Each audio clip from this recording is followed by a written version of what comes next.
ABŞ Senatının Silahlı Qüvvələr Komitəsində keçirilən dinləmələr zamanı Avropadakı müttəfiq ali komandanı, ABŞ Avropa Komandanlığının rəhbəri, ABŞ ordusu generalı Kristofer Kavoli Ukraynaya təhvil verilmək üçün yeni bir F-16 qırıcı təyyarə partiyasının hazırlandığını bildirdi.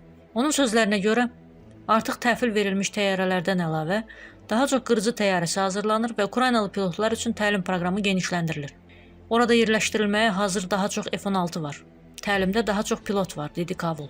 General vurğulayıb ki, Ukrayna qüvvələri artıq səmanı müdafiə etmək üçün F-16'lardan istifadə edir.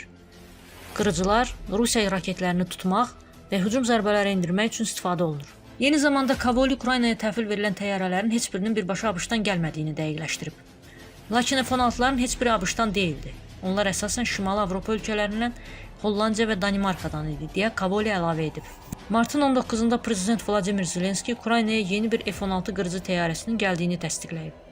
Daha əvvəl Ukrayna rəsmiləri bu il Ukraynaya daha çox F-16 qırıcı təyyarəsinin gəlməsinin gözləndiyini bildirmişdilər. Hazırda ABŞ Hərbi Hava Qüvvələrinin döyüş qırıcı donanmasının şübhəsiz onurğa sütunu olan xidmət edən F-16 Falcon hazırda tam 5-10 illik əməliyyat döyüş xidmətinə yaxınlaşır. Təyyarənin hazırda güclü istehsal sifarişləri var, yəni çatdırılmalar şübhəsiz ki, yaxın gələcəkdə də davam edəcək. F-16'nın oynadığı ən kritik rollardan biri Ukrayna səmalarının müdafiəsində olub, gələn Rusiya raketləri və pilotsuz təyyarələrinin tutulmasında öz dəyərini sübut edib. Bu nümunədə Ukrayna tərəfindən idarə olunan F-16 bir uçuşda 6 Rusiya qanadlı raketini vurub. Pilot hətta təyyarənin əsas topundan 2 raketi məhv etmək üçün istifadə edərək həm təlim keçmiş Ukrayna pilotlarının bacarığını, həm də platformanın çoxyönlülüyünü nümayiş etdirib. Rusiyanın Ukrayna şəhərlərini və infrastrukturunu pilotsuz təyyarələr və raketlərlə gündəlik bombardıman etdiyini nəzərə alsaq, gələn təhdidləri zərərsizləşdirmək qabiliyyəti həyata əhəmiyyət kəsb edir.